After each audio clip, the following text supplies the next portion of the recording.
Last lecture में हम लोगों ने बात की थी इंडक्टिव इफेक्ट की। बोले तो प्रेरणक प्रभाव, क्या प्रेरणक प्रभाव, इंडक्टिव इफेक्ट जो कहां फॉलो होता है, वह ये फॉलो होता है बॉन्ड फिजन में। बोले तो इलेक्ट्रॉन का डिस्प्लेसमेंट यानी इलेक्ट्रॉन का विस्थापन, जब बंध टूटता है तो इलेक्ट्रॉन का डिस्प्लेसमेंट होता है, तब जाके इंडक्टिव इफेक्ट यूज होता है।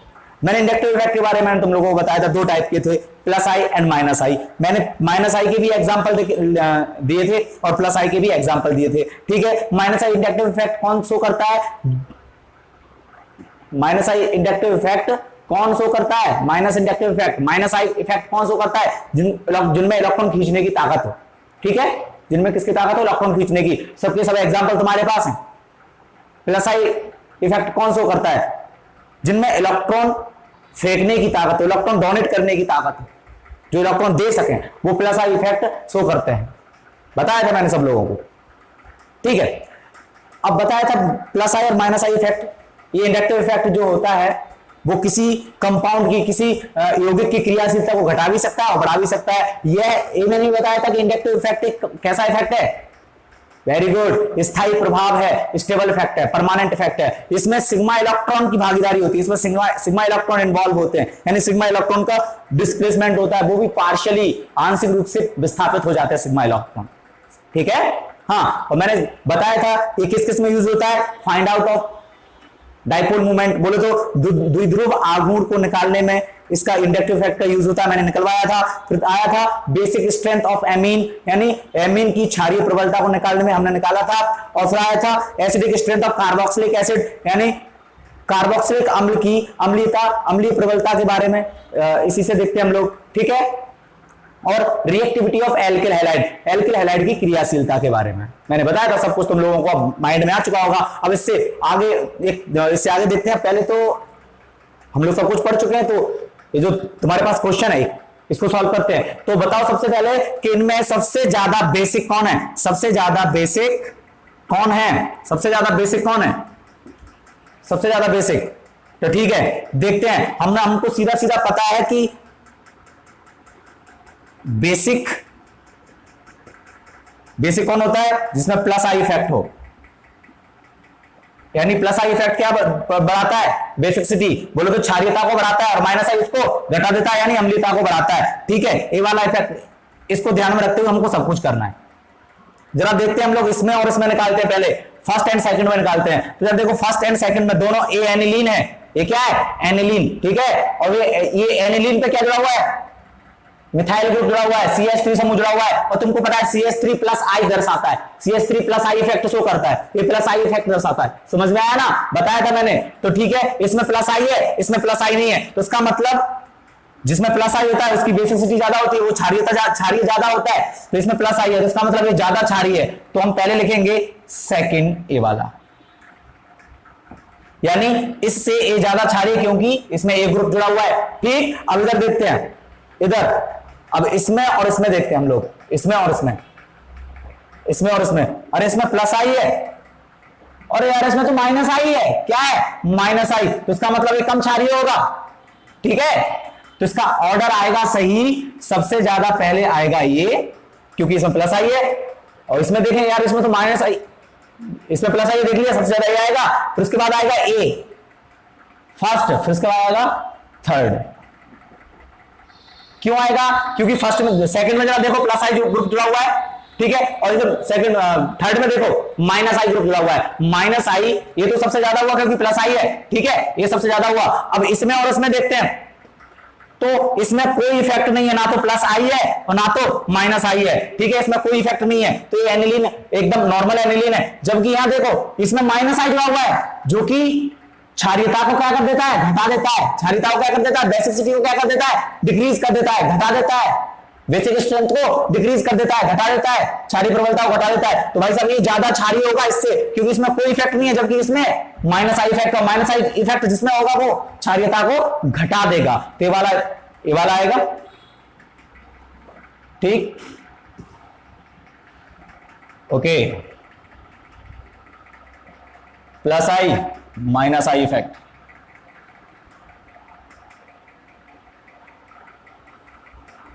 इसमें कोई इफेक्ट नहीं है, तो इसका ऑर्डर आएगा ए वाला।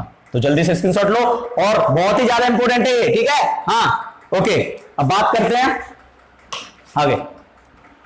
ओके, तो अब देखते हैं नेक्स्ट इफेक्ट, इलेक्ट्रोमैग्नेटिक प्रभाव, इलेक्ट्रोमैग्नेटिक इफेक्ट, ठीक है। इलेक्ट्रोमैग्नेटिक इफेक्ट क्या होता है, तो पहले मैं बता दूं, इलेक्ट्रोमैग्नेटिक इफेक्ट ऐसे कंपाउंड में लगता है जहां डुअल या ट्रिपल बॉन्ड हो, जहां डुअल या ट्रिपल बॉन्ड हो, अनसैचुरेट कंपाउंड, डुअल या ट्रिपल बॉन्ड, जैसे कि डुअल या ट्रिपल बॉन्ड, जैसे कि कार्बन के बीच में डबल बॉन्ड, यहां ये वाला इफेक्ट लगेगा, या फिर ये वाला जहां एक कीटोन वाला होता है, ये एल्डिहाइड वाला होता है, जहां डबल या ट्रिपल बॉन्ड मिलेगा वहां जाके वाला इफेक्ट काम करेगा, ठीक है। इसको कहते हैं इलेक्ट्रोमैग्नेटिक इफेक्ट। अब इलेक्ट्रोमैग्नेटिक इफेक्ट होता क्या है, तो सबसे पहले पता होना चाहिए इलेक्ट्रोमैग्नेटिक इफेक्ट लगना कहां है। तो सबसे पहले क्या पता होना चाहिए कि इलेक्ट्रोमैग्नेटिक इफेक्ट हम लगाएं कहां।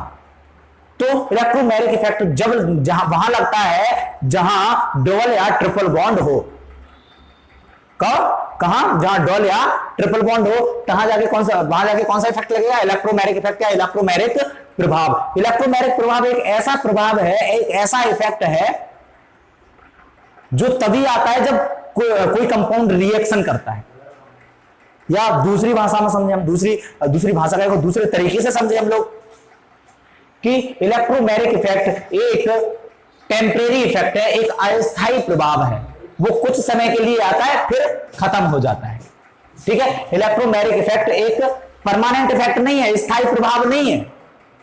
स्थायी प्रभाव इंडक्टिव इफेक्ट था, तो इलेक्ट्रोमैग्नेटिक इफेक्ट एक टेम्परेरी इफेक्ट है, यानी अस्थायी प्रभाव है। कौन सा प्रभाव है, अस्थायी प्रभाव है, ठीक है। ये किसी कंपाउंड में तभी उत्पन्न होता है, तब जनरेट होता है जब उस पर कोई रिएजेंट या अभिकर्मक आक्रमण करे, ठीक है। उस पर क्या, कोई रिएजेंट या अभिकर्मक आक्रमण करे, जैसे कि यहां ए मैंने डबल बॉन्ड ले लिया, ठीक है। अब यहां आ रहा है प्लस HOH, ठीक है। ये मैं रिएक्शन करवा रहा हूं, तो ये प्लस में टूटेगा और ये माइनस में टूटेगा, ठीक है। अब यहां तो प्लस माइनस नहीं है, यहां तो प्लस माइनस नहीं है, तो क्या काम होगा, यहां इसके यहां भी इलेक्ट्रॉन होंगे और यहां भी इलेक्ट्रॉन होंगे, तो इस बंद के इलेक्ट्रॉन यहां पहुंच जाएंगे, तो ये बीच वाला बनेगा, यहां ये बंद के इलेक्ट्रॉन यहां पहुंच जाएगा, मतलब इसका इलेक्ट्रॉन भी इधर पहुंच जाएगा, इसका इलेक्ट्रॉन भी इधर पहुंच जाएगा, तो क्या बनेगा यहां C सिंगल बॉन्ड, इसका इलेक्ट्रॉन जाएगा तो पॉजिटिव, इस पे आ जाएगा तो negative, plus H positive plus OH negative, ऐसे टूटेंगे ना। यहां से एक बॉन्ड इस बंद के इलेक्ट्रॉन इस पर पहुंच गए तो इस पर माइनस आ गया, और यहां से गए तो इस पर प्लस आ गया, ठीक है।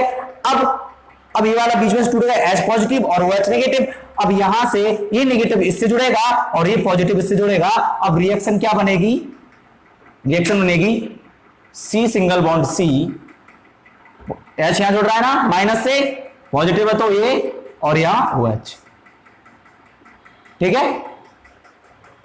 ये वाला काम होगा, तो इसी को कहते हैं इलेक्ट्रोमैग्नेटिक इफेक्ट, इलेक्ट्रोमैग्नेटिक इफेक्ट। तो इलेक्ट्रोमैग्नेटिक इफेक्ट कब उत्पन्न हुआ, जब ये वाला रिएजेंट अभिकर्मक आया और इससे रिएक्शन करने के लिए आया, तब जाके इफेक्ट उत्पन्न हुआ। अगर ये नहीं आया तो ये उत्पन्न नहीं होगा, ठीक है। और दूसरी बात मैंने बोला था कि एक अस्थायी प्रभाव है, यह एक टेम्परेरी इफेक्ट है। तो भाई साहब यहां ए मैंने ले लिया, ए है, ओके,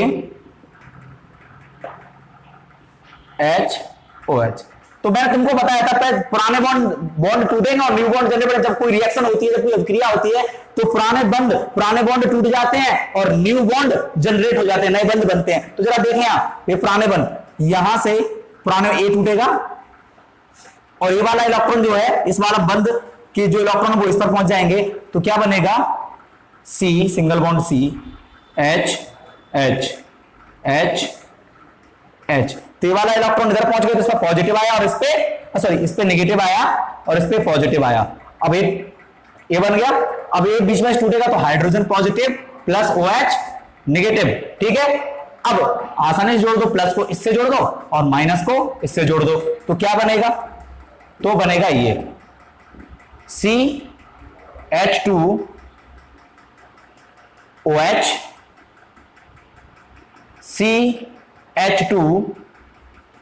CH2 और एक और H आ गया H3, तो क्या बन गया, इसको उल्टा करके लिख दो CH3, क्या बन गया ये, इसको उल्टा करके लिखेंगे तो क्या बन गया CH3 CH2OH इथाइल अल्कोहल। तो ये रिएक्शन ऐसे होती है। तो अगर ये तो हुई रिएक्शन, अब अगर पता चले इस रिएजेंट का मूड बदल जाए, इस रिएजेंट का मूड बदल जाए कि मुझे रिएक्शन करनी ही नहीं है, अब ये अपने घर चला जाए, घर चला जाए तो ये वाला जो कांड हुआ था ना, ये वाला जो कांड हुआ था, अब दोबारा से वाले इलेक्ट्रॉन यहां आ जाएगा, अगर रिएक्शन नहीं हुई यहां आ जाएगा और फिर दोबारा से बन जाएगा CH2 डबल बॉन्ड CH2, यानी दोबारा से अपनी नॉर्मल कंडीशन में आ गया। तो ये वाला इफेक्ट जो होता है कब आता है, जब कोई रिएजेंट इस पर अटैक करता है, आक्रमण करता है अभिकर्मक, तब जाके इलेक्ट्रोमैग्नेटिक इफेक्ट उत्पन्न होता है। अगर वो रिएजेंट, अगर उस रिएजेंट का मूड बदल जाए कि मुझे रिएक्शन करनी नहीं है, तो ये जो इफेक्ट जो कांड हुआ था प्लस माइनस बनने से, वो दोबारा से अपनी नॉर्मल कंडीशन में आ जाते हैं।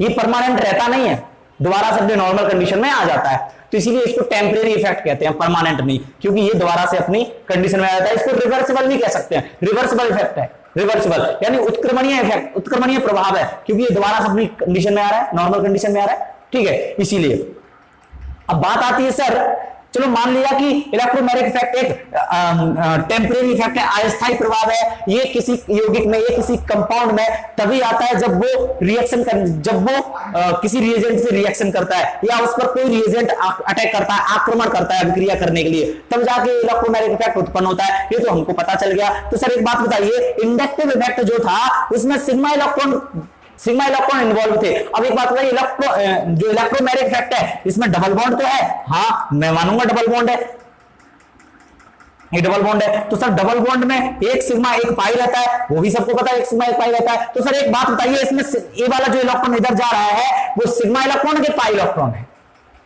वहां तो सिग्मा इंडक्टिव इफेक्ट में तो सिग्मा जा रहा था ना, अब यहां तो एक सिग्मा है और एक सिग्मा है और एक पाई है। तो सर एक बात बताइए कि इसमें सिग्मा, जो इलेक्ट्रॉन का विस्थापन हो रहा है, जो इलेक्ट्रॉन का डिस्प्लेसमेंट हो रहा है एक कार्बन से दूसरे कार्बन पे, इस बॉन्ड का यहां से यहां तक डिस्प्लेसमेंट हो रहा है, तो वो कौन सा इलेक्ट्रॉन है, सिग्मा बॉन्ड का इलेक्ट्रॉन है कि पाई बॉन्ड का? तो भाई साहब इलेक्ट्रोमैग्नेटिक में पाई बॉन्ड के इलेक्ट्रॉन का, इलेक्ट्रोमैग्नेटिक इफेक्ट में पाई बॉन्ड के इलेक्ट्रॉन का डिस्प्लेसमेंट होता है, इलेक्ट्रोमैग्नेटिक प्रभाव में पाई बंद के इलेक्ट्रॉन का विस्थापन होता है। समझ में आया? ठीक है, ये पाई बंद है, इसके इलेक्ट्रॉन इस पर पहुंच जाएंगे। तो बात आती है, चलो पाई बॉन्ड, इसके ये जो पाई बॉन्ड के इलेक्ट्रॉन इस पर पहुंच गए तो क्या बनेगा, यहां आएगा CH2 पॉजिटिव और सिंगल बॉन्ड CH2 नेगेटिव। तो भाई साहब ठीक है, ये आ गया। तो ये वाले कौन से इलेक्ट्रॉन विस्थापित हुए हैं, पाई इलेक्ट्रॉन। कौन से इलेक्ट्रॉन, पाई इलेक्ट्रॉन विस्थापित हुए हैं। अगर रिएक्शन हुई तो आगे कुछ बनेगा, अगर रिएक्शन नहीं हुई तो ये दोबारा से अपनी नॉर्मल कंडीशन में CH2 डबल बॉन्ड CH2 में बदल जाएगा। यानी ये जो चार्ज उत्पन्न हुए थे, ये जो प्लस माइनस क्रिएट हुए थे, इसमें जो आवेश आया था वो इलेक्ट्रोमैग्नेटिक इफेक्ट की वजह से आया था। किसकी वजह से आया था, इलेक्ट्रोमैग्नेटिक इफेक्ट की वजह से। ओके, अब क्यों आया था, क्योंकि रिएक्शन करना चाह रहा था, क्योंकि रिएक्शन हुई नहीं तो ये दोबारा से ये वाले इलेक्ट्रॉन अपने यहीं आ जाते हैं और फिर से पाई बॉन्ड जनरेट कर लेते हैं। तो अब इसकी न्यू डेफिनेशन क्या होती है, तो न्यू डेफिनेशन जरा ध्यान से सुनना है, ठीक है।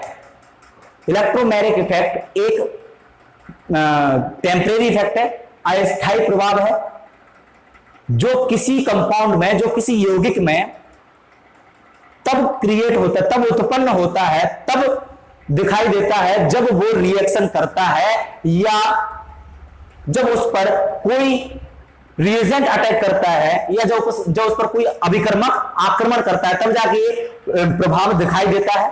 ठीक है, और इस इफेक्ट में पाई इलेक्ट्रॉन का परमानेंटली डिस्प्लेसमेंट हो जाता है। क्या, परमानेंटली डिस्प्लेसमेंट हो जाता है। तो ठीक है, ओके। तो हमने क्या सीखा कि इलेक्ट्रोमैग्नेटिक इफेक्ट में एक अस्थायी प्रभाव है, एक टेम्परेरी इफेक्ट है। इसमें पाई इलेक्ट्रॉन का परमानेंटली डिस्प्लेसमेंट होता है, यानी पूर्ण रूप से विस्थापित हो जाता है एक कार्बन से दूसरे कार्बन पे।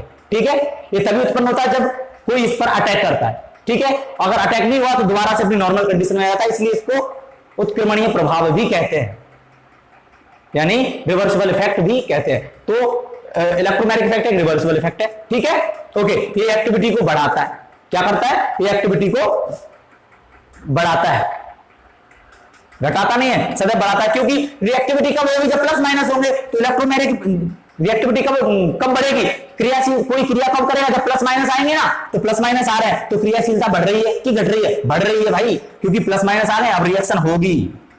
तो ये सदैव रिएक्टिविटी को बढ़ाता है। ठीक है, इसको तीर के निशान से प्रदर्शित करते हैं, ऐसे टेढ़े हुए, ऐसे इससे शो करते हैं। तो ठीक है, ये होते हैं दो टाइप के इलेक्ट्रोमैग्नेटिक इफेक्ट। कितने टाइप के, दो टाइप के, एक प्लस आई और एक माइनस आई। ये सिंपल है, एक प्लस आई एक माइनस आई। तो ठीक है, यहां ये यार दो हाइड्रोजन जोड़ दो यार, ये जोड़ दिए ले। तो प्लस आई इफेक्ट किसे कहते हैं और माइनस आई इफेक्ट किसे कहते हैं, तुम लोग सब जानते हो। तो ठीक है, जब इलेक्ट्रॉन एक कार्बन से दूसरे कार्बन पर जाए तब उसको बोलेंगे प्लस आई इफेक्ट। ठीक है, जब यहां क्या है, जब इलेक्ट्रॉन एक कार्बन से दूसरे कार्बन पर जाए तब उसको प्लस आई बोलेंगे। और जब इलेक्ट्रॉन मोर इलेक्ट्रोनेगेटिव एलिमेंट की साइड जाए, अधिक विद्युत ऋणात्मक तत्व की तरफ जाए, मोर इलेक्ट्रोनेगेटिव एलिमेंट की तरफ जाए, इलेक्ट्रॉन बॉन्ड के इलेक्ट्रॉन कहां जाए, मोर इलेक्ट्रोनेगेटिव एलिमेंट, बॉन्ड के इलेक्ट्रॉन कहां जाए, माइनस ई इफेक्ट किसको कहते हैं। माइनस ई इफेक्ट में क्या होता है, जब बॉन्ड के इलेक्ट्रॉन, पाई बॉन्ड के इलेक्ट्रॉन मोर इलेक्ट्रोनेगेटिव एलिमेंट की तरफ जाए या अधिक विद्युत ऋणात्मक तत्व की तरफ जाए तब उसको माइनस ई इफेक्ट कहते हैं। जैसे कि यहां कार्बन और ऑक्सीजन में मोर इलेक्ट्रोनेगेटिव कौन है, ऑक्सीजन, तो भाई साहब ये यहां जाएगा। ठीक है, ठीक है, तो ये क्या बनेगा, यहां ये बनेगा, इस पर पॉजिटिव आ जाएगा और इस पे दो लोन पेयर तो होते ही हैं, एक निगेटिव आ जाएगा।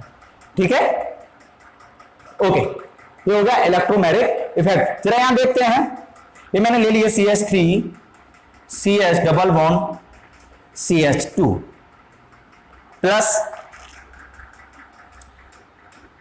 मैंने ले लिया यहां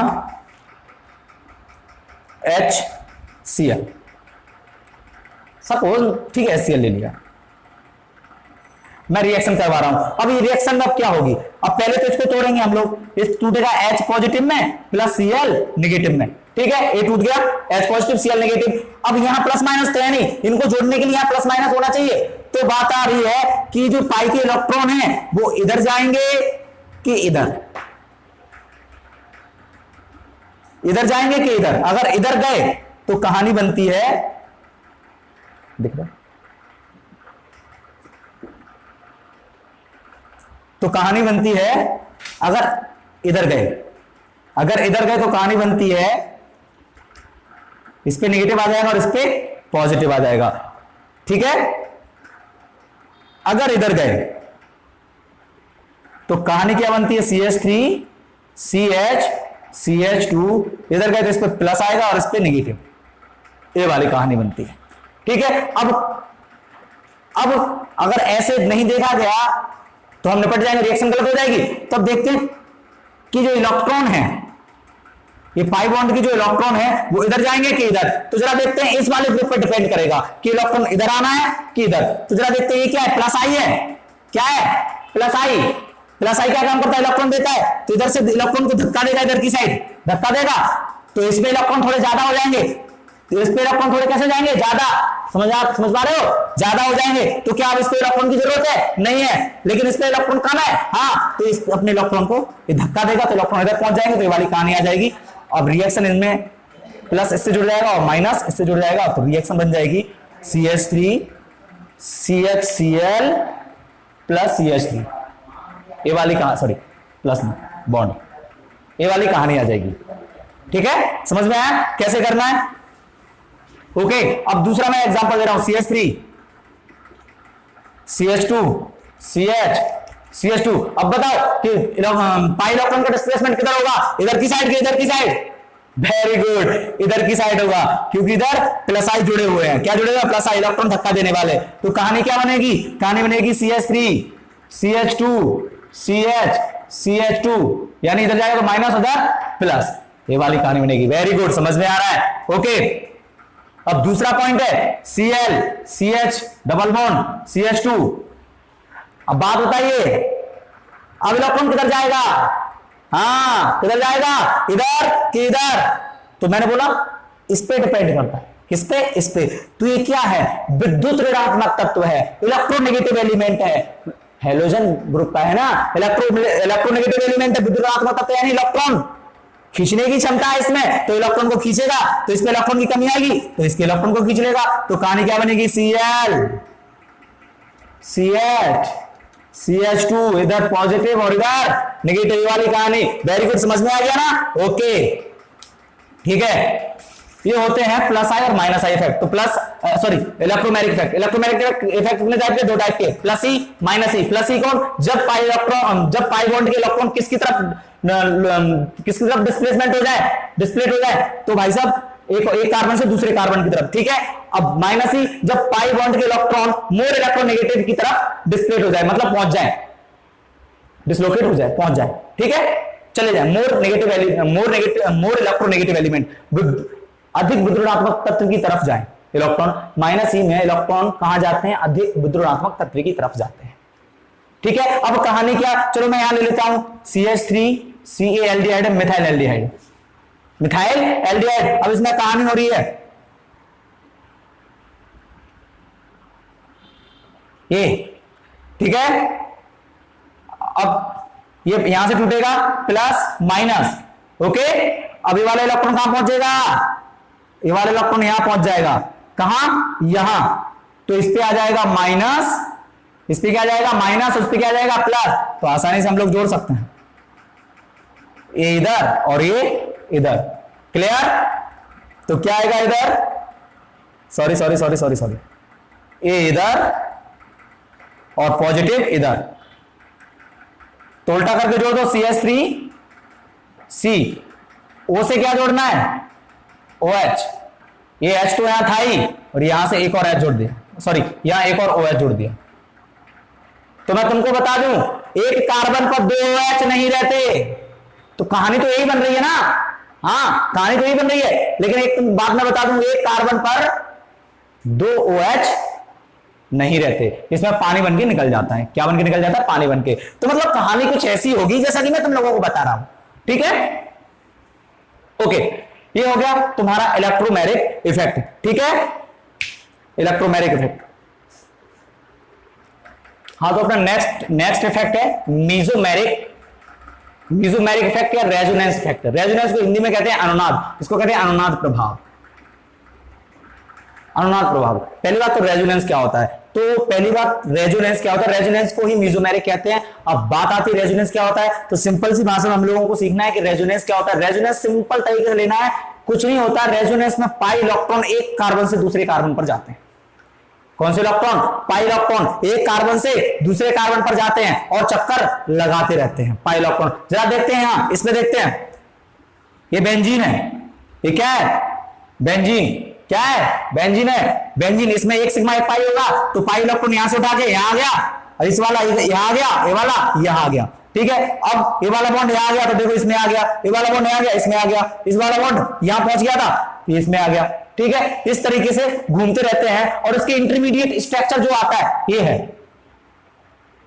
इसका मतलब क्या होता है, इसका मतलब होता है कि इस बेंजीन रिंग में पाई इलेक्ट्रॉन चक्कर लगा रहे हैं, घूम रहे हैं, तो इसी को कहते हैं रेजोनेंस। रेजोनेंस का मतलब, रेजोनेंस में क्या होता है, कुछ नहीं, पाई इलेक्ट्रॉन एक कार्बन से दूसरे कार्बन पर ट्रांसफर होते रहते हैं, और ये लगातार चलता रहता है, ठीक है।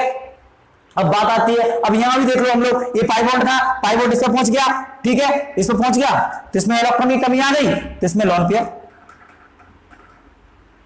इसमें लोन पेयर यहां आ गया। तो जरा देखते हैं, इस पे इलेक्ट्रॉन आ गया था तो नेगेटिव, और यहां डबल बॉन्ड आ गया, इसका इलेक्ट्रॉन तो इसमें पॉजिटिव आ गया, तो सेम टू सेम कहानी, इसका लोन पेयर इसमें इन्वॉल्व हो गया, फिर यहां, ठीक है, सेम टू सेम कहानी यहां भी है, बन गया था, इसका पॉजिटिव आ गया, इसमें नेगेटिव आ गया, तो जरा देखो यहां इसका नेगेटिव, यहां इसका पाई इलेक्ट्रॉन यहां, तो कहानी ये वाली बन गई, इस पे नेगेटिव आ गया था, इस पे पॉजिटिव आ गया, तो इनकी इंटरमीडिएट स्ट्रक्चर ये वाला होता है, कैसे ऐसे घूमता रहता है इसका पाई इलेक्ट्रॉन, ठीक, इसी को कहते हैं रेजोनेंस। अब बात आती है रेजोनेंस, अनुनाद किस किस में होता है, अनुनाद रेजोनेंस किस किस में होता है, रेजोनेंस किस किस में होता है, कहां कहां देखने को मिल सकता है रेजोनेंस, तो ठीक है, रेजोनेंस कहां कहां देखने को मिल सकता है, अनुनाद कहां कहां देखने को मिल सकता है। तो पहली बात तो अनुनाद क्या होता है, अनुनाद एक ऐसा एक अनुनाद कुछ नहीं है, अनुनाद में पाई इलेक्ट्रॉन एक कार्बन से दूसरे कार्बन पर विस्थापित होते रहते हैं, उनका पाई इलेक्ट्रॉन का एक कार्बन से दूसरे कार्बन पर डिस्प्लेसमेंट होता रहता है, लगातार ये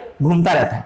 ठीक है, अब ये जो स्ट्रक्चर बन रहा है तो इसके कितने रेजोनेंस स्ट्रक्चर है, कितने पर अनुनादी संरचना है? दो है, एक जे एक ये, इसकी एक ये, इसकी एक ये, एक ये। कितने रेजोनेंस स्ट्रक्चर है इसके? दो, इसके दो, इसके तीन, इसके तीन। ठीक है, तो ठीक है, बात आती है रेजोनेंस हमको देखने को कहां मिलेगा। तो सबसे पहला पॉइंट याद रखना है कि इसमें पाई इलेक्ट्रॉन का डिस्प्लेसमेंट होता है, एक कार्बन से दूसरे कार्बन पर घूमता रहता है pi electron.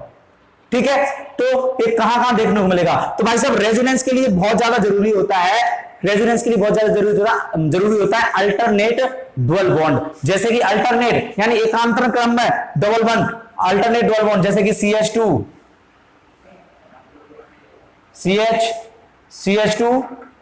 CH double bond CH2, इसमें अल्टरनेट डबल बॉन्ड है, एक के बाद एक, डबल सिंगल डबल, तो इसमें रेजोनेंस होगा। जरा देखो, ये यहां पहुंच जाएगा, ये यहां आ जाएगा, तो कहानी क्या आएगी? CH2 single bond CH double bond CH single bond CH2, इस पे नेगेटिव और इस पे पॉजिटिव। ये रेजोनेंस हो रहा है, ये रेजोनेंस हो रहा है। ठीक है, तो इसमें रेजोनेंस किस में होगा?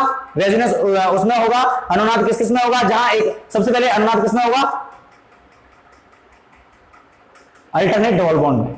जहां अल्टरनेट डबल बॉन्ड मिलेगा वहां रेजोनेंस देखने को मिलेगा। पहला पॉइंट है alternation of double bond, alternation of double bond. दूसरा पॉइंट है ए वाला कि डबल बॉन्ड हो, अल्टरनेट डबल बॉन्ड हो, जैसे कि अब मैंने पहले अभी भी नॉर्मल तरीके से मैंने बताया कि रेजोनेंस अनुनाद कहां देखने को मिल सकता है, तो जहां अल्टरनेट डबल बॉन्ड हो। अगर तुम्हारे अल्टरनेट डबल बॉन्ड हो, अब तुम्हारे माइंड में क्वेश्चन आ जाना चाहिए कि सर अगर डबल बॉन्ड ना हो, अगर ऐसा कोई स्ट्रक्चर हो जिसमें डबल बॉन्ड हो और थोड़ी देर बाद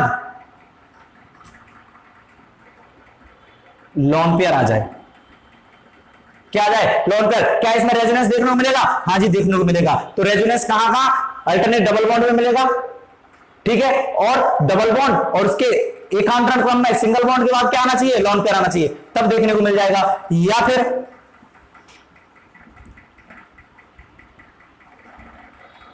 नेगेटिव हो, लोन पेयर हो या नेगेटिव हो, तब भी देखने को मिलेगा, क्योंकि ये यहां आ जाएगा, ये यहां आ जाएगा और ये यहां पहुंच जाएगा। तो स्ट्रक्चर कैसा बनेगा? CH2 सिंगल बॉन्ड CH2 यहां आ जाएगा, इस पे नेगेटिव और इस पे पॉजिटिव। ठीक है, कहानी बन जाएगी। और इस पे क्या आएगा? इस पे वही आएगा जो हमने पहले बताया, ये यहां जाएगा और ये यहां पहुंच जाएगा। तो इसका स्ट्रक्चर कैसे बनेगा? इसका स्ट्रक्चर बनेगा CH2 माइनस इलेक्ट्रॉन इधर आ गया, ठीक है, single bond CH double bond, ये वाला लोन पेयर इधर आ गया, Cl पॉजिटिव और दो लोन पेयर इलेक्ट्रॉन इधर आ गए। ठीक है, या तो अल्टरनेट डबल बॉन्ड हो तब देखने को मिलेगा, या फिर डबल बॉन्ड के अल्टरनेशन में क्या हो? लोन पेयर हो तब देखने को मिलेगा, डबल बॉन्ड के अल्टरनेशन में क्या हो? माइनस हो तब देखने को मिलेगा, या डबल बॉन्ड के अल्टरनेशन में पॉजिटिव हो तब देखने को मिलेगा। क्या? नहीं नहीं नहीं नहीं, तो ये कहानी। ठीक है, हो गया। तो रेजोनेंस का मतलब क्या होता है? सिंपल तरीका है रेजोनेंस का, सिंपल क्वेश्चन आता है तो सिंपल, मैं पीएचडी लेवल की बात करूंगा, फिर आईसीआर पे चलेंगे, धीरे धीरे बहुत लेवल चलेंगे हम लोग। तो पहले सिंपल तरीका क्या आएगा? पहले पूछा जाएगा रेजोनेंस में क्या है, रेजोनेंस इफेक्ट में क्या होता है, अनुनादी प्रभाव में क्या होता है। तो तुमको सीधा माइंड में याद रखना है, इसमें पाई इलेक्ट्रॉन होता है, वो पूरे उसमें घूर्णन करता रहता है। ठीक है, चक्कर लगाता रहता है पाई इलेक्ट्रॉन। ठीक है, इसमें पाई इलेक्ट्रॉन का डिस्प्लेसमेंट होता है। अब दूसरी बात कि रेजोनेंस कंडीशंस, मतलब कैसे देखें कि हमारा रेजोनेंस सही है, कैसे देखें जो हमने स्ट्रक्चर बनाया है वो सही है। तो देखिए मतलब हमको पता कैसे लगेगा कि मैंने जो स्ट्रक्चर बनाया है वो सही है कि गलत है? तो इसमें देखा जाता है नंबर ऑफ इलेक्ट्रॉन्स, अगर इस वाले कंपाउंड, इस वाले स्ट्रक्चर और इस वाले स्ट्रक्चर के इसमें जो इलेक्ट्रॉन है, सभी इलेक्ट्रॉन शामिल है, ये वाला और ये वाले स्ट्रक्चर में अगर इलेक्ट्रॉन बराबर है तो हमारा रेजोनेंस स्ट्रक्चर सही है। इसमें और इसमें शामिल होना, इलेक्ट्रॉन बराबर होने चाहिए दोनों में, तब पता चलेगा कि हमारा रेजोनेंस सही है। बराबर होने चाहिए इलेक्ट्रॉन दोनों में, तब पता चलेगा रेजोनेंस सही है। गिन लेना इनमें इलेक्ट्रॉन कितने कितने, दोनों में सेम सेम निकलेंगे सब में, ठीक है। तो सबसे पहले क्या, इलेक्ट्रॉन सेम होना चाहिए, ठीक है, इसमें भी और इस वाली संरचना में भी, ठीक है, दोनों स्ट्रक्चर में इलेक्ट्रॉन सेम होना चाहिए। दूसरा कंडीशन, इस पॉइंट को जरा नोट डाउन करना, अच्छे तरीके से याद रखना। इस पॉइंट को जो मैं बोलने वाला हूं आ चुका है, पूछ लिया गया है कि ये क्या है, इनमें रेजोनेंस हो रहा है, तो ये दोनों रेजोनेटिंग स्ट्रक्चर, रेजोनेंस स्ट्रक्चर है। कौन सी है, रेजोनेंस स्ट्रक्चर, अनुनादी संरचना है। क्या है ये भी रेजोनेंस स्ट्रक्चर, ये भी रेजोनेंस स्ट्रक्चर, ये भी रेजोनेंस स्ट्रक्चर, ये अनुनादी संरचना है। क्या है, अनुनादी संरचना है। तो भाई साहब ये अनुनादी संरचना और ये अनुनादी संरचना, दोनों की एनर्जी क्या होगी, सेम होगी, इक्वल होगी। दोनों की ऊर्जाएं, सभी अनुनादी संरचनाओं की ऊर्जा समान होती है, सभी रेजोनेंस स्ट्रक्चर की एनर्जी सेम होती है, ठीक है। ये वाला पॉइंट याद रखना है, पूछ लिया गया है, रॉन्ग एंड राइट में पूछ लिया गया है ये कि सभी अनुनादी संरचनाओं की ऊर्जा समान होती है कि नहीं होती है, सभी रेजोनेंस स्ट्रक्चर की एनर्जी सेम होनी चाहिए, ठीक है, ओके। इसको तुम स्क्रीनशॉट ले सकते हो, तो स्क्रीनशॉट लो जल्दी। हाँ, अब पढ़ते हैं हम लोग effect of resonance. Effect of resonance, अनुनाद के प्रभाव, अनुनाद के प्रभाव क्या पढ़ते हैं हम लोग, अनुनाद के प्रभाव, रेजोनेंस, इफेक्ट ऑफ रेजोनेंस। तो अनुनाद का जो प्रभाव होता है, रेजोनेंस का जो इफेक्ट होता है, वो किस किस पर इफेक्ट डालता है। पहले तो बंद लंबाई पर इफेक्ट डालेगा, बंद लंबाई को प्रभावित करेगा, या बढ़ाएगा या घटाएगा, जो अभी देखेंगे हम थोड़ी देर बाद। ये कंपाउंड की स्टेबिलिटी को भी फिक्स करता है, ये कंपाउंड के स्थायित्व को भी बताता है। रेजोनेंस का इस पर भी प्रभाव पड़ेगा, और रिएक्टिविटी, क्रियाशीलता पर भी इसका प्रभाव पड़ेगा। तो देखते हैं क्या क्या प्रभाव पड़ेगा। तो जरा देखो यहां देखते हैं हम लोग, ये है CH2 CH Cl, ठीक है। क्या इसमें रेजोनेंस होगा, हाँ होगा। मैंने अभी कंडीशंस बताई नहीं, मैंने अभी क्या बताई थी कंडीशन, कि डबल बॉन्ड के अल्टरनेशन में लोन पेयर भी हो तो भी रेजोनेंस देखने को मिलेगा। तो ये वाला लोन पेयर जरा देखो, ये कैसा है। अच्छा, तुम लोगों को पता है कि ये सिंगल बॉन्ड है, और ये डबल बॉन्ड है, ये डबल बॉन्ड है, और ये ट्रिपल बॉन्ड है, ठीक है, तुम लोगों को पता है। अब मैंने तुम लोगों को बॉन्ड क्या बोलते हैं, बॉन्डिंग में मैंने एक चीज बताई थी कि बॉन्ड लेंथ के बारे में, बंद लंबाई के बारे में तुम लोगों को एक चीज पढ़ाई थी कि सिंगल बॉन्ड जो होता है वो काफी लंबा होता है, उसकी बंद लंबाई ज्यादा होती है, उसकी बॉन्ड लेंथ ज्यादा होती है, ठीक है। सिंगल बॉन्ड लंबा होता है, डबल बॉन्ड उससे थोड़ा कम लंबा होता है, और ट्रिपल बॉन्ड बहुत छोटा होता है, ठीक है। मैंने बताया था तुम लोगों को सबसे बड़ा बॉन्ड, सबसे लंबा बॉन्ड कौन सा होता है, तुमने आंसर दिया होगा सिंगल बॉन्ड। फिर और सबसे छोटा बॉन्ड, सबसे कम लंबा बॉन्ड, किसकी बंद लंबाई कम होती है, ट्रिपल बॉन्ड की बंद लंबाई बहुत कम होती है। तो ये लंबा ये है, और ये बहुत छोटा बॉन्ड है, ये बहुत छोटा बॉन्ड है, ये बहुत बड़ा बॉन्ड है, यानी बॉन्ड लेंथ इसकी ज्यादा है, बॉन्ड लेंथ इसकी कम है, इसकी ज्यादा फिर कम फिर और बिल्कुल कम, ठीक है। तो सबसे लंबा बॉन्ड कौन होता है, बॉन्ड लेंथ किसकी ज्यादा होती है, सिंगल बॉन्ड की बॉन्ड लेंथ किसकी कम होती है, ट्रिपल बॉन्ड की बॉन्ड लेंथ कम होती है। अब मैंने तुमको एक चीज और बताई थी कि मैंने इतनी बड़ी लकड़ी ले ली इतनी बड़ी, सपोज ले ली, इतनी बड़ी ले ली, मुझे दिख रहा है, तुमको भी दिख रहा होगा, इतनी बड़ी लकड़ी ले ली, ये लंबी है, ठीक है, उसको हम आसानी से तोड़ सकते हैं, यानी लंबी, इसको हम आसानी से तोड़ सकते हैं। अब मैंने ले ली इतनी बड़ी लकड़ी, इतनी बड़ी, इतनी, ये मैं पकड़े हूं, अब इसको भी मैं तोड़ दूंगा, लेकिन थोड़ी ज्यादा ताकत लगेगी, ठीक है, तोड़ दूंगा, इसको मैं आसानी से तोड़ दूंगा, कम ताकत लगेगी, और इसको मैं इतनी छोटी लकड़ी को मैं ऐसे पकड़ूंगा और ताकत लगाऊंगा, फोर्स करूंगा और टूट जाएगी, ठीक है। अब इतनी बड़ी लकड़ी टूट रही है, ये ज्यादा ताकत में टूट रही है, और ये कम ताकत में, इसमें कम एनर्जी लग रही है और इसमें ज्यादा एनर्जी लग रही है, छोटी लकड़ी में ज्यादा एनर्जी लग रही है और बड़ी लकड़ी में कम एनर्जी लग रही थी, ठीक है। अब मैंने इतनी बड़ी लकड़ी ले ली, ऐसे पकड़े हूं, क्या टूट जाएगी, नहीं। तो जो जितना छोटा होता है वो उतना ही ज्यादा स्ट्रांग होता है, वो उतना ही ज्यादा मजबूत होता है, वो उतनी ही देर में टूटेगा। तो एक बात बताइए, इनमें से कौन ज्यादा, किसकी बंद लंबाई ज्यादा है, तो सिंगल बॉन्ड की, किसकी, सिंगल बॉन्ड की बॉन्ड लेंथ ज्यादा होती है। तो इनमें से कमजोर बॉन्ड कौन होगा, तो आसानी से इसका आंसर दे सकते हो सिंगल बॉन्ड, क्योंकि वो लंबा है, लंबी चीज जल्दी टूट जाती है, तो ये कमजोर होगा और ये स्ट्रांग होगा। मैं बोलूंगा किसकी बॉन्ड लेंथ ज्यादा है, तुम आसानी से बोल सकते हो सिंगल बॉन्ड की बॉन्ड लेंथ ज्यादा है। मैं बोलूंगा किसकी बॉन्ड लेंथ कम है, तुम बोलोगे काहे को बेवकूफ मेरे सवाल पूछ रहे हो, तो हम तुम फिर भी आंसर दे देंगे हम लोग, सिंगल ट्रिपल बॉन्ड की बॉन्ड लेंथ बहुत कम होती है। किसकी? ट्रिपल बॉन्ड की बॉन्ड लेंथ बहुत कम होती है, बहुत छोटा होता है। अब मैं यहीं से थोड़ा अलग क्वेश्चन करूं कि इनमें से कौन सा बॉन्ड मजबूत है, तो तुम लोग आसानी से बोल सकते हो सर ट्रिपल बॉन्ड मजबूत है। मैं बोलूंगा क्यों? तुम बोलोगे क्योंकि इसकी बॉन्ड लेंथ कम है, ये मजबूत बॉन्ड है। और मैं बोलूंगा कौन सा वीक बॉन्ड है, तो सिंगल बॉन्ड है।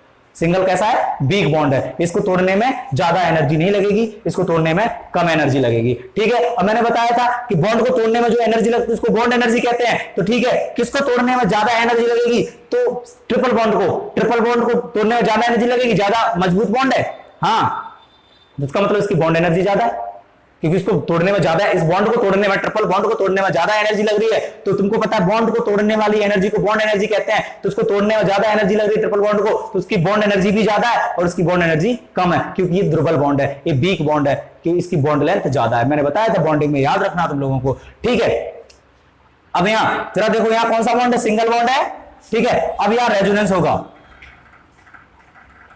तो CH2 minus CH double bond Cl। तो जरा देखो कहानी कुछ ऐसी बनेगी कि नहीं? हाँ, ऐसी बनेगी। तो इस बॉन्ड पे गौर करो जरा, पहले सिंगल था, लंबा था, अब कैसा हो गया? डबल। इसकी बॉन्ड लेंथ घट गई है, बॉन्ड लेंथ क्या हुई है? घट गई है। ठीक है, तो रेजोनेंस के कारण इसकी एप्लीकेशंस, बंद लंबाई क्या हो जाती है? घट जाती है, डिक्रीज हो जाती है, घट जाती है। क्या हो जाती है? घट जाती है, घट जाती है, घट जाती है, डिक्रीज हो जाती है। तो बॉन्ड लेंथ, रेजोनेंस क्या काम करता है? अनुनाद के कारण बंद लंबाई घट जाती है। सिंगल से क्या होगा? डबल, और डबल कितना होता है? डबल की बॉन्ड लेंथ थोड़ी कम होती है, इसकी बॉन्ड लेंथ सबसे कम होती है, इसकी सबसे ज्यादा, फिर थोड़ी कम, तो और कम, तो बंद लंबाई घट जाती है। ठीक है, बॉन्ड लेंथ घट जाती है। अब एक बात बताइए, ये सिंगल बॉन्ड है, पहले स्ट्रक्चर में क्या है? सिंगल बॉन्ड, और ये डबल बॉन्ड, तो इनमें से कौन ज्यादा स्थायी होगा, कौन ज्यादा स्टेबल होगा? स्टेबल का मतलब कौन मजबूत होगा? तो तुम आसानी बोलोगे सर ये वाला मजबूत होगा, तो ठीक है, आ गया ना दूसरा पॉइंट कि भाई साहब स्थायित्व बढ़ जाता है, स्टेबिलिटी बढ़ जाती है, इंक्रीज हो जाती है। रेजोनेंस के कारण पहली बात तो बॉन्ड लेंथ घट जाती है, क्योंकि सिंगल से डबल हो गया, बॉन्ड लेंथ घट गई। ठीक है, अब बॉन्ड लेंथ घट गई, सिंगल से डबल हो गया, तो मजबूत बॉन्ड हो गया, तो क्या आसानी से टूट पाएगा? नहीं, तो स्थायित्व भी बढ़ गया, स्टेबिलिटी भी बढ़ गई, तो ये स्टेबिलिटी बढ़ती है। स्टेबिलिटी क्या होती है? बढ़ती है, स्टेबिलिटी बढ़ती है। ठीक है, अब रिएक्टिविटी, अब एक बात होता है यहां तो रिएक्टिविटी मतलब क्रियाशीलता, सामने वाले से रिएक्शन करना। तो रिएक्शन कब करती है सामने वाले से? रिएक्शन जब करते हैं जब ये बॉन्ड टूटेगा, प्लस माइनस बनेंगे। ठीक है, ये बॉन्ड टूटेगा और प्लस माइनस, ये बॉन्ड टूटेगा और प्लस माइनस बनेंगे, तब जाके रिएक्शन होगी, तब जाके अभिक्रिया होगी, क्रिया होगी। तो एक बात बताइए कि ये वाले बॉन्ड, कौन सा बॉन्ड जल्दी टूट सकता है? ये वाला कि ये वाला? तो तुम लोग बोलोगे सर ये वाला जल्दी टूट सकता है। मैं बोलूंगा क्यों? क्योंकि इसकी बॉन्ड लेंथ ज्यादा है। बॉन्ड लेंथ ज्यादा तो क्या हुआ? तो इसमें कम ताकत लगेगी तोड़ने में, कम एनर्जी लगेगी, बॉन्ड एनर्जी कम है इसकी, इसलिए आसानी से तोड़ सकते हैं, आसानी से रिएक्शन कर सकता है, ये वाला आसानी से रिएक्शन कर सकता है। अब इसमें हो गया रेजोनेंस। अभी तो सिंगल बॉन्ड में रिएक्शन आसानी से कर रहा था, आसानी से टूट रहा था, आसानी से रिएक्शन कर रहा था किसी से, लेकिन अब क्या हो गया? इसमें अनुनाद आ गया, रेजोनेंस हो गया, तो इसका बॉन्ड लेंथ घट गई है, अब इसमें मजबूती आ गई है। क्या वो आसानी से रिएक्शन कर पाएगा? क्या आसानी से टूटेगा बॉन्ड? नहीं टूटेगा, आसानी से रिएक्शन नहीं करेगा, तो इसका मतलब इसकी रिएक्टिविटी क्या होगी? क्रियाशीलता घट गई है, घटती है, डिक्रीज होती है। ठीक है, रिएक्टिविटी घटती है। ठीक है, ये है आज का रेजोनेंस इफेक्ट। तो पूरे तरीके से याद रखना, रेजोनेंस इफेक्ट में बॉन्ड लेंथ घटती है, बॉन्ड लेंथ, बंद लंबाई घटती है। ठीक है, और तुम्हारा ये स्टेबिलिटी बढ़ती है और रिएक्टिविटी घटती है। अब एक और पॉइंट और जोड़ देते हैं हम लोग, fourth point, bond energy. Bond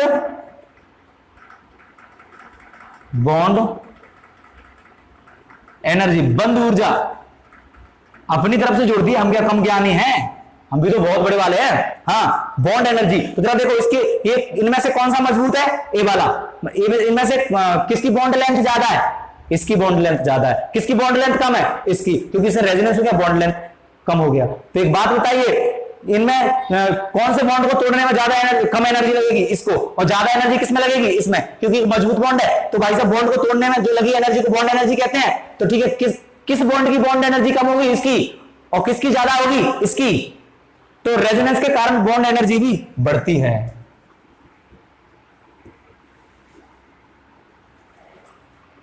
ठीक है, तो जल्दी से स्क्रीनशॉट लो, जल्दी से इसका अच्छे से याद रखना है।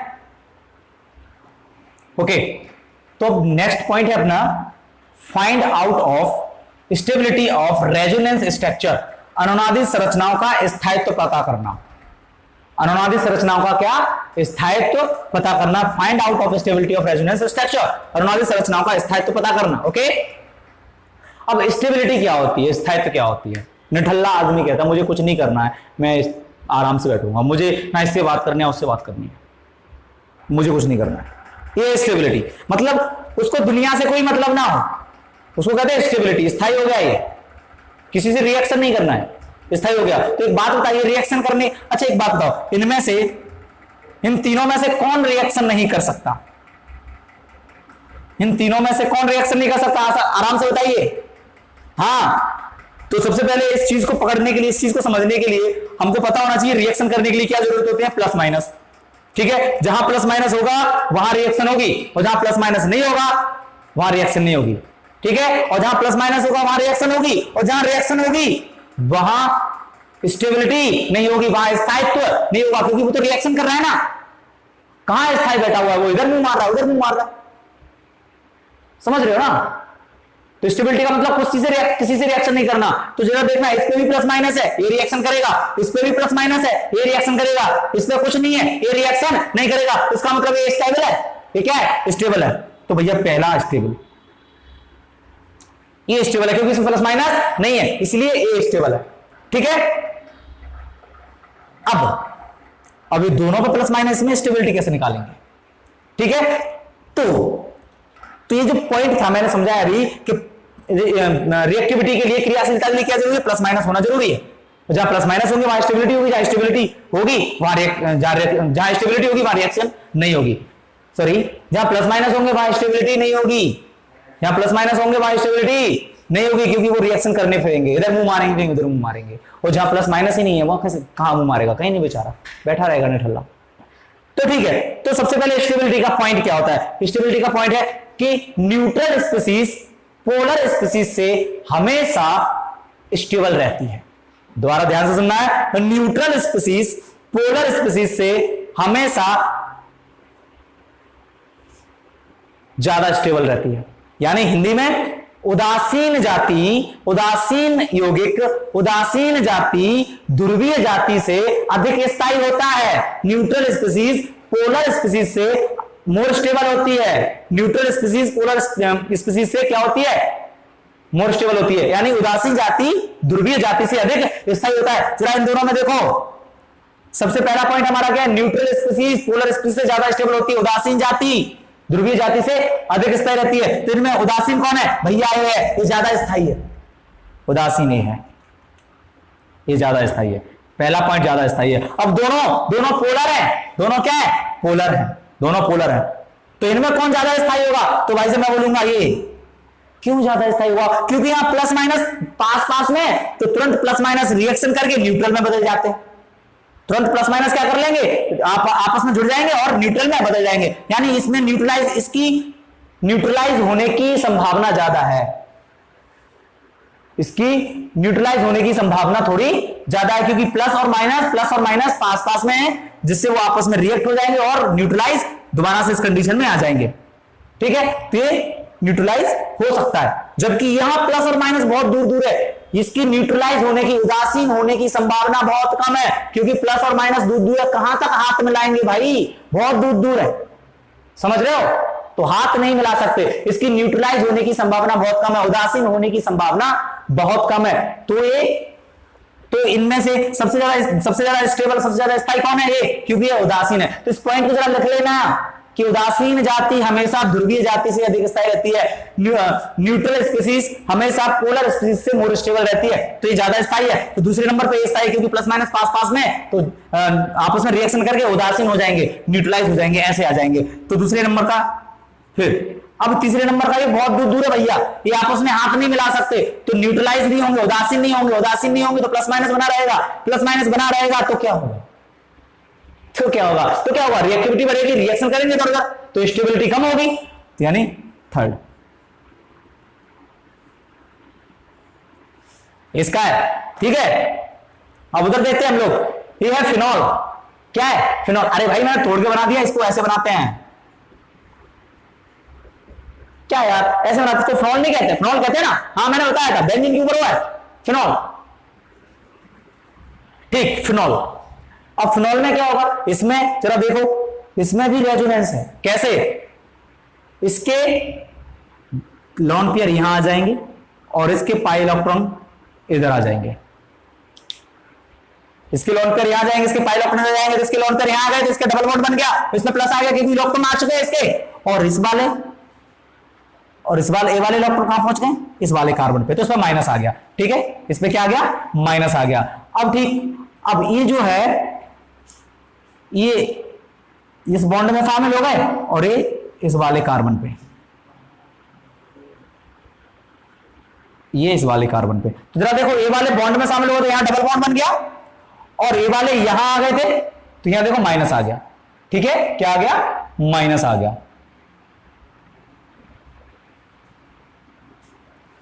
अब ये यहां पहुंच जाएंगे और ये इस पर आ जाएंगे, तो ये यहां पहुंच गए, जरा नीचे देखो, ये वाले इलेक्ट्रॉन, ये वाला इलेक्ट्रॉन कहां, ये वाले इलेक्ट्रॉन किस बॉन्ड में आए इसमें, तो यहां डबल बन गया, और ये वाले इलेक्ट्रॉन यहां पहुंच गए तो जरा देखो यहां माइनस आ गया, ठीक।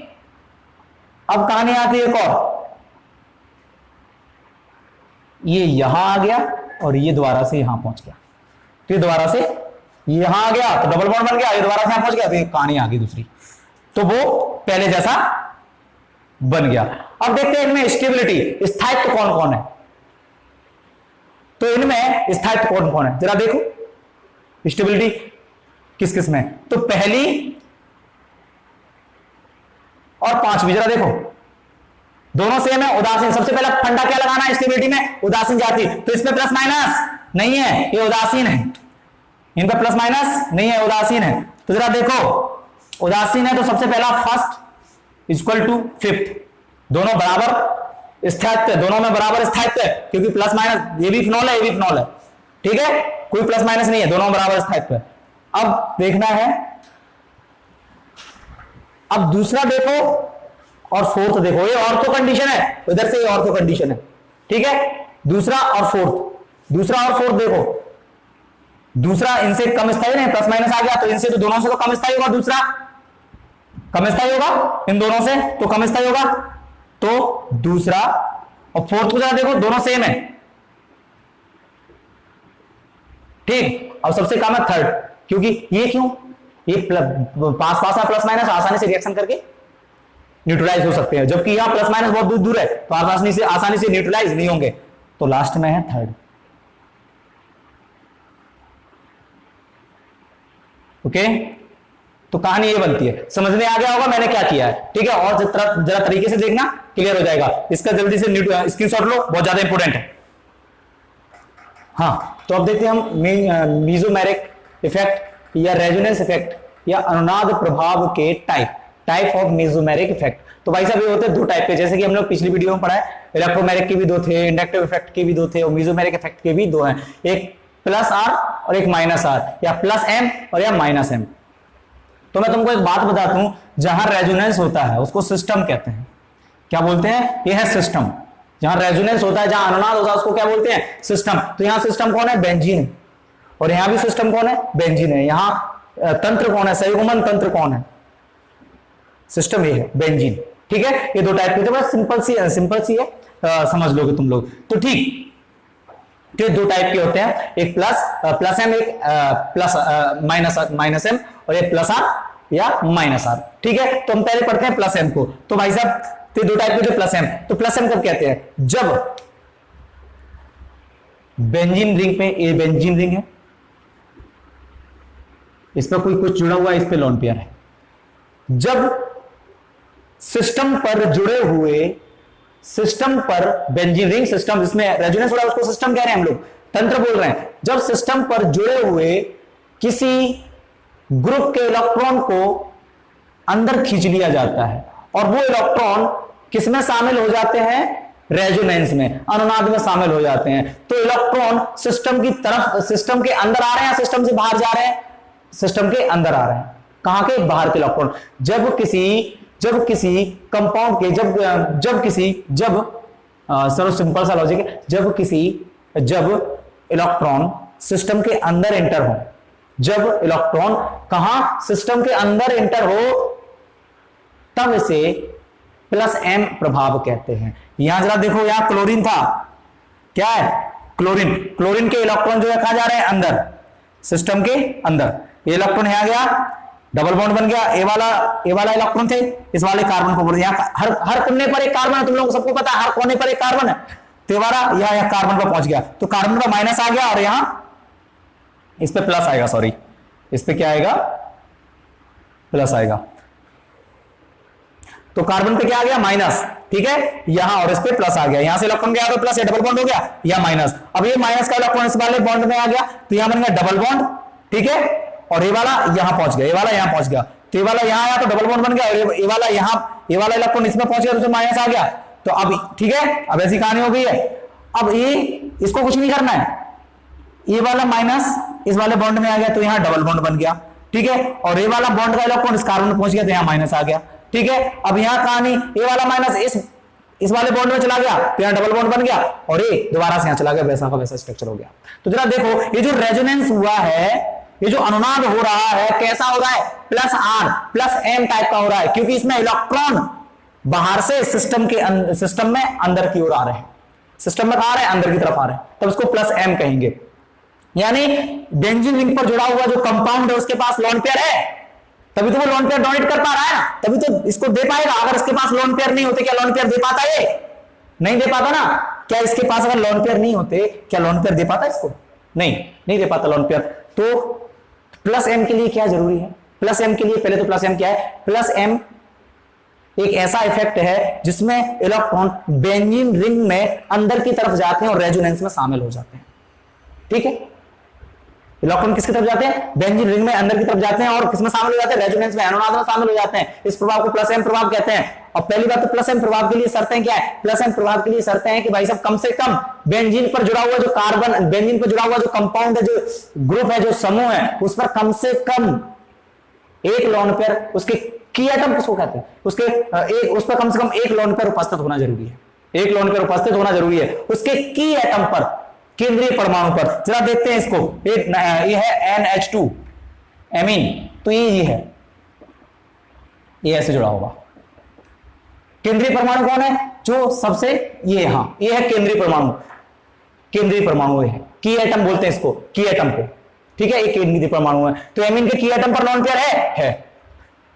इसका की एटम कौन है, O, क्योंकि इस पे जुड़ा हुआ है, इस पे लोन पेयर भी है।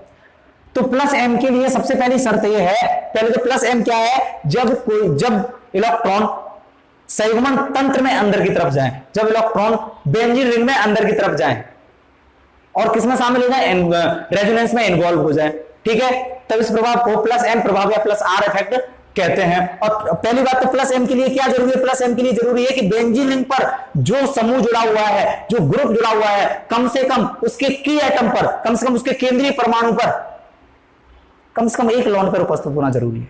अगर लोन पेयर नहीं होगा तो क्या इसको क्या देगा, टिंडे, लोन पेयर नहीं होगा तो क्या देगा, कुछ नहीं दे नहीं पाएगा। तो लोन पेयर नहीं होगा तो इसको इलेक्ट्रॉन नहीं दे पाएगा, तो क्या प्लस एम इफेक्ट आएगा, क्या प्लस एम इफेक्ट देखने को मिलेगा, नहीं मिलेगा। प्लस एम इफेक्ट देखने को कब मिलता है, जब इसमें जुड़े हुए समूह पर, ग्रुप पर कम से कम एक लोन पेयर उपस्थित होना चाहिए। ये लोन पेयर इसमें जाएगा तब जाके ये प्लस एम प्रभाव दिखाएगा, ठीक है। ये ऐसी कहानी देखने को मिल रही है। तो प्लस एम कौन कौन से ग्रुप हैं जो प्लस एम या प्लस आर प्रभाव दर्शाते हैं। तो भाई साहब सबसे पहला माइंड में याद रखना, प्लस आर में, प्लस एम में या प्लस आर में क्या होता है, प्लस एम में या प्लस आर में होता है कि प्लस एम जो होता है, प्लस एम में क्या होता है, एक जो समूह ग्रुप होता है उस पर कम से कम एक लोन पेयर उपस्थित होना जरूरी है, एक लोन पेयर उपस्थित होना जरूरी है, तभी वो संयुग्मन तंत्र को, तभी वो बेंजीन को लोन पेयर डोनेट कर पाएगा। अगर इसके पास लोन पेयर ही नहीं है क्या डोनेट नहीं कर पाएगा ना, तो डोनेट नहीं कर पाएगा तो क्या रेजोनेंस में इन्वॉल्व हो पाएंगे, नहीं हो पाएंगे। रेजोनेंस में इन्वॉल्व नहीं पाएंगे तो प्लस एम दिखाई नहीं देगा। तो ठीक है, ऐसे लोन पेयर, ऐसे ग्रुप जिनके पास लोन पेयर हो, जरा देखो इसके की एटम पर लोन पेयर है, एक है, इसके भी है, इसके भी है, ये हेलोजन पे है, होते हैं, ये हेलोजन से जुड़ा हुआ है, हेलोजन ही जुड़ा हुआ है, हेलोजन पे होते हैं, और ये भी प्लस एम या प्लस आर शो करता है। तो ठीक है, ये है प्लस एम वाले ग्रुप। तो प्लस एम में क्या है, जब इलेक्ट्रॉन अंदर की तरफ जाए। एक मैं तुमको बता दूं, ये बेंजीन की साइड होती है ऑर्थो, ये होती है मेटा, ये होती है पैरा, इधर से भी ऑर्थो मेटा पैरा, ठीक, ऑर्थो मेटा पैरा। ठीक है, जरा ध्यान देना है इस बात को, ऑर्थो मेटा पैरा। ओके, अब यहां माइनस आर एकदम उल्टा, जब इलेक्ट्रॉन सिस्टम से बाहर की तरफ जाए, जब इलेक्ट्रॉन सिस्टम से बाहर की तरफ जाए, बाहर की तरफ इलेक्ट्रॉन को बेंजीन से बाहर की तरफ खींचे, तब माइनस आई माइनस एम देखने को मिलेगा। जरा देखते हैं कौन कौन प्लस एम दर्शाता है, तो कौन कौन माइनस एम दर्शाता है। जरा देखते हैं, minus M, NO2 minus M दर्शाता है। NO2 को ऐसे लिखते हैं, एन नाइट्रोजन कितने बॉन्ड बना सकता है, ज्यादा से ज्यादा 3, तो इस पर एक लोन पेयर था, ऑक्सीजन से बना लिया। अब एक और ऑक्सीजन आया तो इसने अपने लोन पेयर दे दिए, कोऑर्डिनेट बॉन्ड। ये वाली कहानी, डबल बॉन्ड, अरे यार डबल बॉन्ड, ये वाली कहानी। ठीक है, ये वाला NO2 है। क्या समझ पा रहे हो? तो माइनस एम का मतलब क्या है, जब इलेक्ट्रॉन सिस्टम से अंदर की तरफ जाए। तो इसका जो NO2 का की एटम कौन है, ये है की एटम।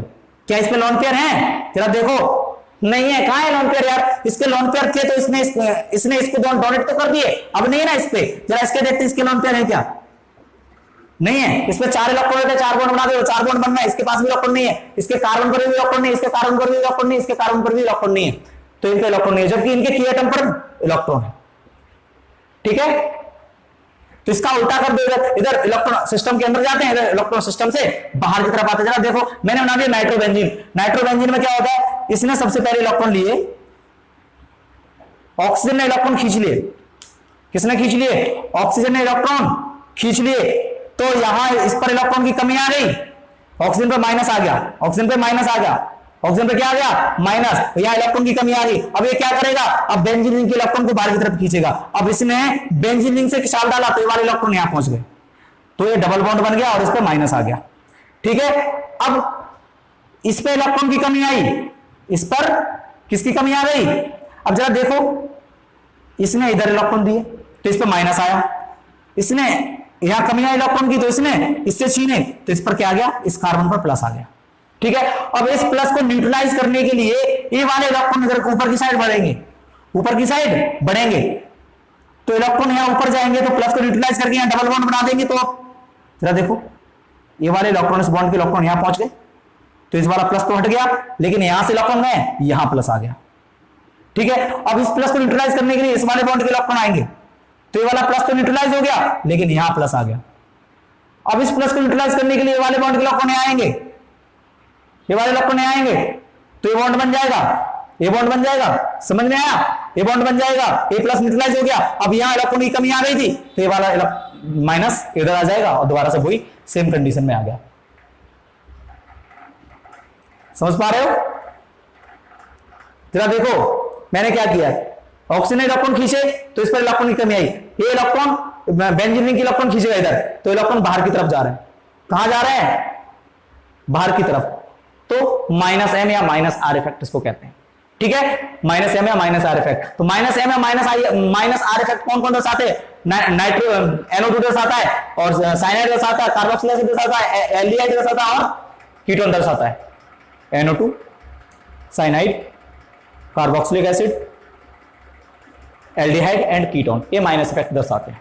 ठीक है, समझ में आ गया होगा मेरे ख्याल से। ठीक, अब जरा देखो, ऑर्थो और पैरा, मेटा पैरा, ये वाली साइड, तो जरा देखते हैं हम लोग ऑर्थो मेटा पैरा। ये माइनस, ये जरा सिस्टम सही तरीके से रखना है। चलो मैंने बना लिया, ये मैंने लिया क्लोरीन, ये इसमें जाएगा और ये यहां जाएगा, ये इलेक्ट्रॉन यहां पहुंच जाएगा, तो क्या बनेगा, सॉरी, इस पे माइनस आ जाएगा, इस पे डबल बॉन्ड आ जाएगा, इधर इधर। ठीक है, इसमें माइनस इधर डबल बॉन्ड। अब ये सेम टू सेम वैसा ही रहेगा। ठीक, अब एक और बनेगा, जरा देखते हैं, एक और बनेगा, ये यहां आ जाएगा और ये यहां पहुंच जाएगा, ये यहां आ जाएगा और ये इस पे पहुंच जाएगा। तो जरा देखो, ये यहां आ गया तो इस पे माइनस आ गया, ये वाले इलेक्ट्रॉन यहां आ गया तो इस पे माइनस, वाले कार्बन माइनस आ गया, और Cl डबल बॉन्ड ये तो यहां रहेगा ही। ठीक, अब एक और कहानी बनेगी, ये यहां पहुंच जाएगा और ये यहां पहुंच जाएगा।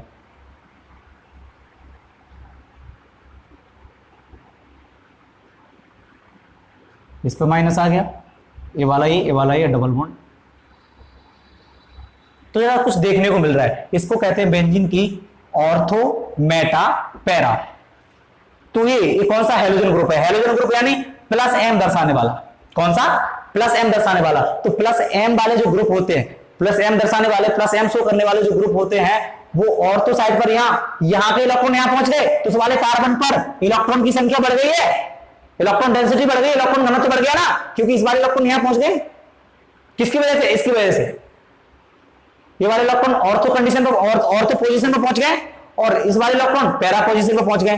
जरा देखो, ऑर्थो पे मिल रहा है और पैरा पे मिल रहा है, लेकिन मेटा पर कोई प्रभाव, कोई इफेक्ट नहीं है। तो सीधा सीधा याद रखना ऐसे कि जो प्लस एम और प्लस आर दर्शाने वाले जो ग्रुप होते हैं, प्लस एम इफेक्ट और प्लस आर इफेक्ट शो करने वाले जो ग्रुप होते हैं, वो ऑर्थो और पैरा, ऑर्थो और पैरा।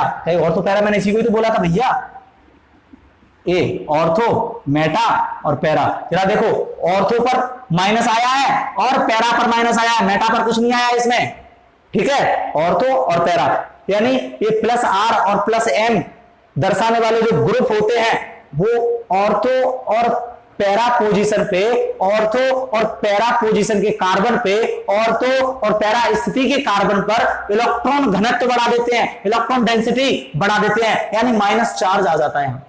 माइनस चार्ज यानी माइनस चार्ज किसकी वजह से आया? इलेक्ट्रॉन की वजह से। इलेक्ट्रॉन नजर आए तो माइनस चार्ज आएगा। तो प्लस आर प्लस एम दर्शाने वाले जो ग्रुप होते हैं, वो ऑर्थो और पैरा कंडीशन, ऑर्थो और पैरा स्थिति पर क्या कर देते हैं? इलेक्ट्रॉन घनत्व बढ़ा देते हैं, इलेक्ट्रॉन डेंसिटी बढ़ा देते हैं, यानी माइनस चार्ज आ जाते हैं, माइनस चार्ज क्रिएट कर देते हैं। लेकिन मेटा पोजीशन पे इसका कोई इफेक्ट नहीं पड़ता, ठीक। लेकिन यहां उल्टा है, यहां लिखना है सीधा सीधा, ये ऑर्थो एंड पैरा पोजीशन पर इलेक्ट्रॉन डेंसिटी घनत्व, इलेक्ट्रॉन डेंसिटी बढ़ा देते हैं।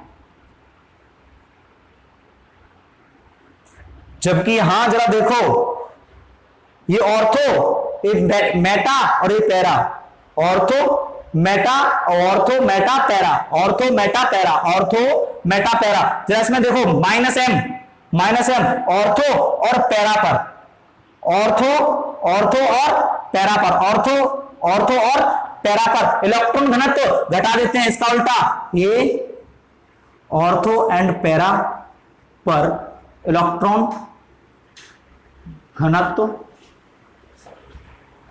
इलेक्ट्रॉन डेंसिटी घटा देते हैं। जब जरा देखो, ऑर्थो और पैरा पर इलेक्ट्रॉन डेंसिटी घट रही है, तो जरा